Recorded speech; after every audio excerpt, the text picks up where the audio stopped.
Hi, this is Hilal. In this video, we will try to solve the other MCQs that were asked in the lecturer economics paper. The first question is IS curve shows the first option is equilibrium in money demand and money supply. B option is equilibrium in aggregate demand and aggregate supply. C option is equilibrium in savings and investment, and D is both A and B. The correct option to this question is the option C, because this IS curve, actually IS curve is shows us the different combinations of rate of interest and income, where savings is equal to investment. That is, every point on the IS curve is a point where savings is equal to investment. So the correct option to this question is equilibrium in savings and investment. Okay, coming to the next question. Setting maximum price is called, option A is price ceiling, B is price floor, C is equilibrium pricing, and D option is marginal cost pricing. Now this maximum price, setting of maximum price is called the price ceiling. Price ceiling is the correct option. Actually, price ceiling is the maximum amount a seller can charge for a product, and it is done because where the consumers cannot afford to buy a product, so a ceiling is set that the sellers will not be able to charge a price above the price ceiling. Okay, next question is aggregate demand includes, option A is consumption, investment, and depreciation. Option B is consumption, investment, and government expenses. Option C is consumption, investment, and government expenses and exporters. And option D is consumption, investment, government expenses, exporters, and importers. Okay, the correct option to this question is, there we know that aggregate demand is composed of consumption plus investment plus government expenses or government expenditure plus net exports, that is exports minus importers.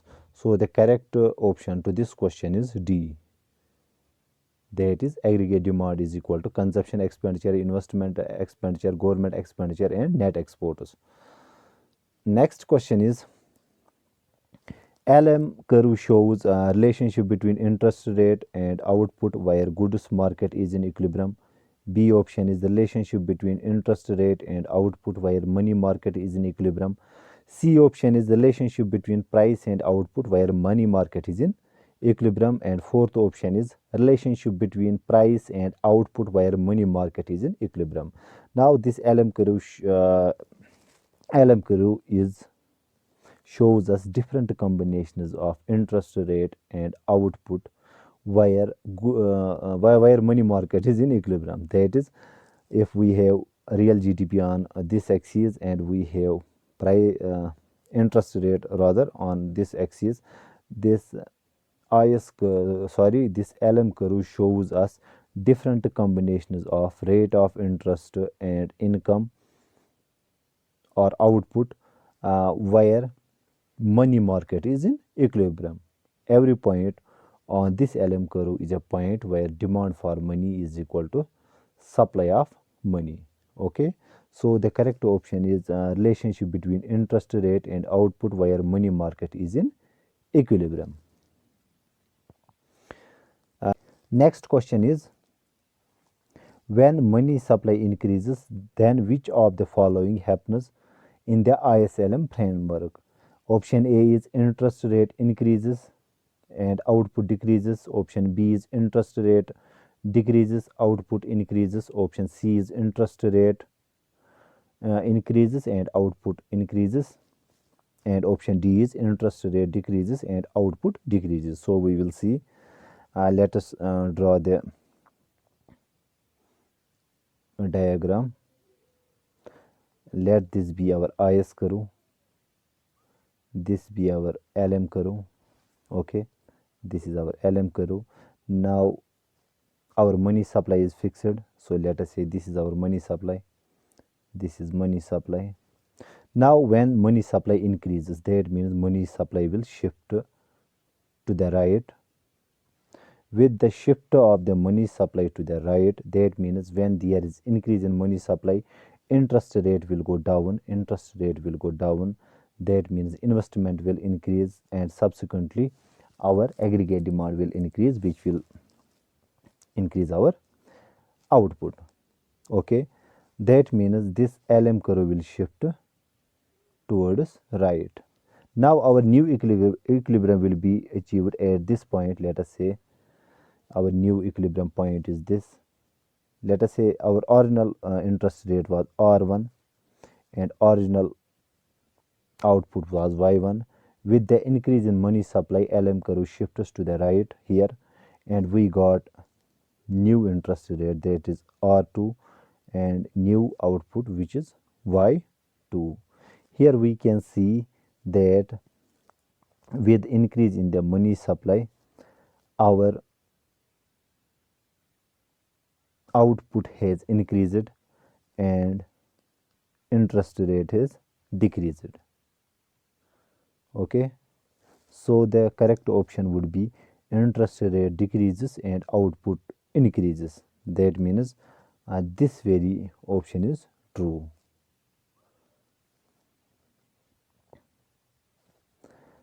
Coming to the next question, a movement along IS curve from left to right is equivalent to a shift of the IS curve to the right due to the decrease in interest rate, a shift of the IS curve to the left due to an increase in real money balance. C option is a decrease in interest rate due to increase in output, and D option is a decrease in interest rate due to decrease in output. So let us see our IS curve is always negative sloping. If we have GDP here, we have rate of interest. IS curve shows us different combinations of rate of interest and real GDP or output, where investment is equal to savings. Okay, now a movement along the IS curve from left to right. Let us say we were at this point. Now the movement along the IS curve means we are at this point. So this is the movement from left to right. So here we can see our new point will be we have less interest rate and more output. That means a shift of the IS curve towards left will cause decrease in the interest rate and increase in output. So which option is here? A shift of the IS curve to the right due to decrease in interest rate, decrease in interest rate due to decrease in output, or decrease in interest rate. So the correct option will be this very C option, a decrease in interest rate due to increase in output, because we are told a movement along the IS curve, not there will be no shift. Okay, coming to the next question, Phillips curve is a relationship between A option is employment and inflation, B is unemployment and price level, C option is unemployment and inflation, and D option is unemployment and price level. Actually, the Phillips curve is the relationship between unemployment and inflation. Okay, so the correct option would be then C option, unemployment level and inflation. Next question is which of the following would not shift the aggregate demand to the left? First is a move, which means that all workers who were in the past paid weekly will in future be paid monthly. Now this move will shift the aggregate demand curve towards left. If this is our aggregate demand curve, this will shift it to the left. Okay, now a fall in the interest rate. Now when interest rate will fall, okay, investment will increase. Investment will increase. That means aggregate spending will also increase, which in turn will increase the aggregate demand. So this will a fall in the interest rate will shift the aggregate demand towards right. Now C is a fall in the wealth. If the wealth falls, then less purchasing power is, so aggregate demand will shift towards left. A rise in government tax will restrict or constrict the disposable income.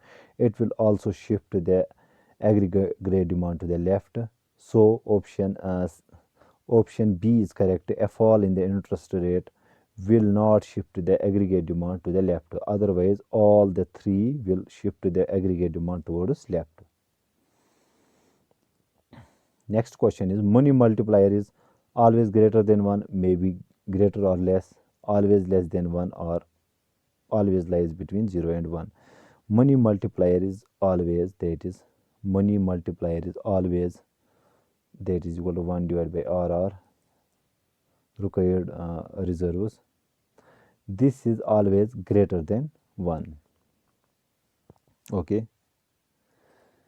Next question is, Human Development Index or HDI is a measure of GDP per capita, education and education conditions. B part is GDP per capita and health conditions.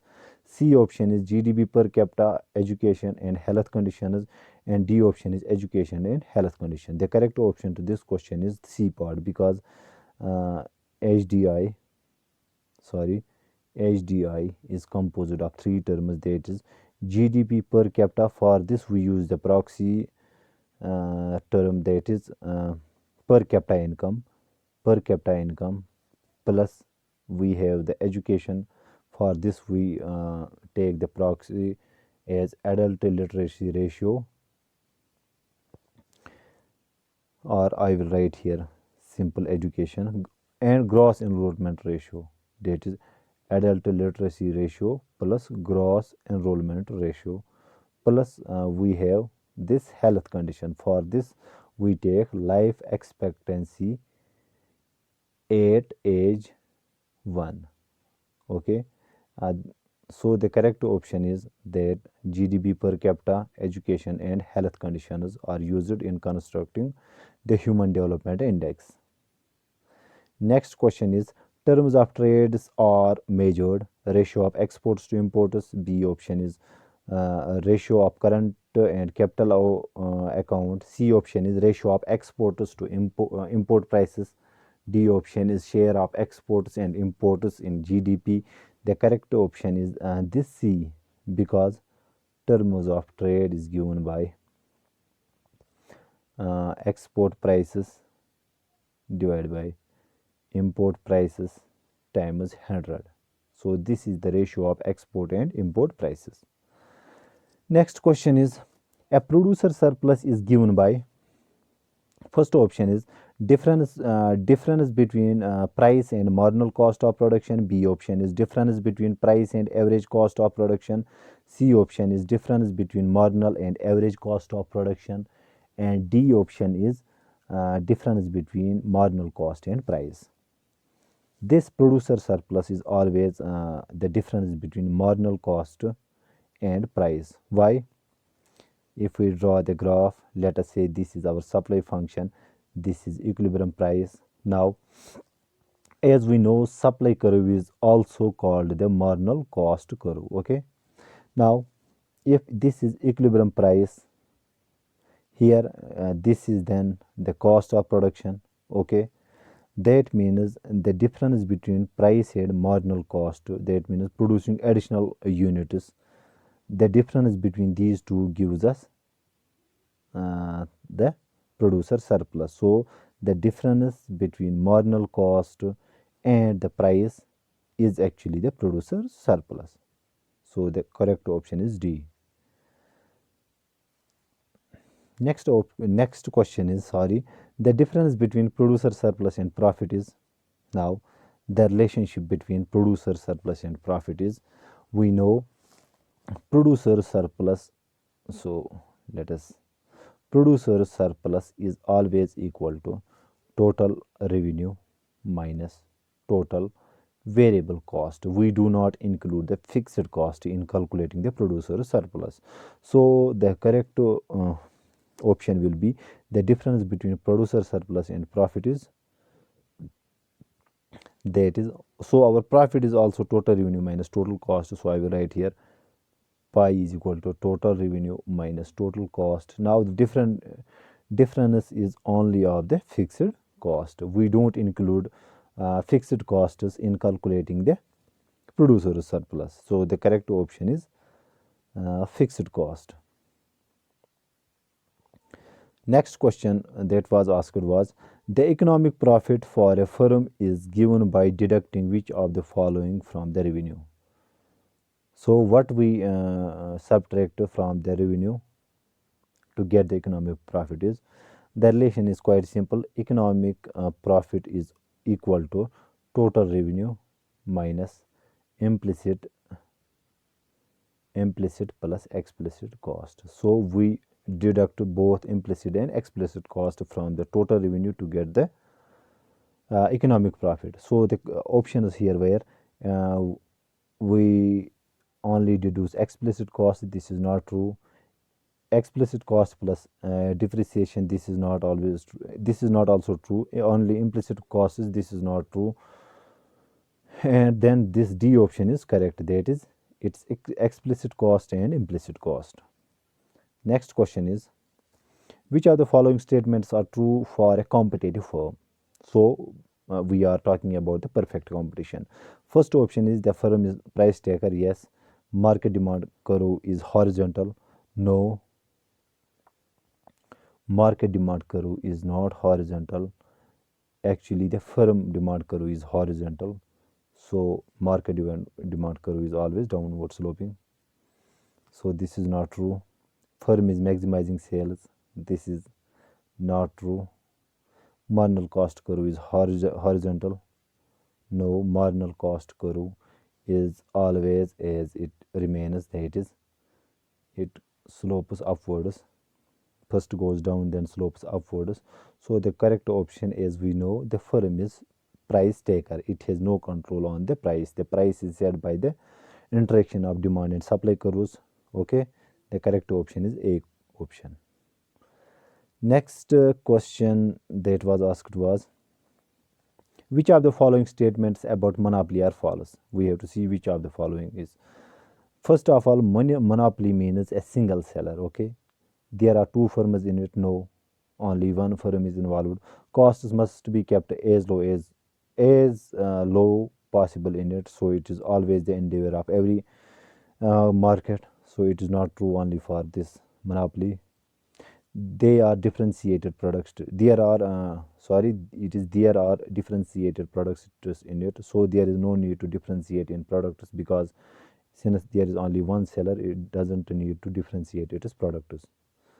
And all of the above. So the correct option is all the three statements about monopoly are false. Next question is, short runtime in production means all inputs are variables, only one input is variable. Add duration in clock time, prices are variables. No, the correct option is only one input is variable. If we take two inputs, let us say we have labor and capital, we always assume capital is fixed and labor is variable. Or raw material. Which of the following define oligopolies? We have to see. There are barriers to entry and exit. Yes, in the oligopoly there are barriers to entry and exit. All firms are price makers. Yes, they have some sort of monopoly. Goods are always differentiated. Yes, all of the above. The correct option is D. All the three things happen in the oligopolies. Next question is, competitive firm shut down in long run. The options are A, If its marginal cost is greater than price. B option is if its average cost is greater than price.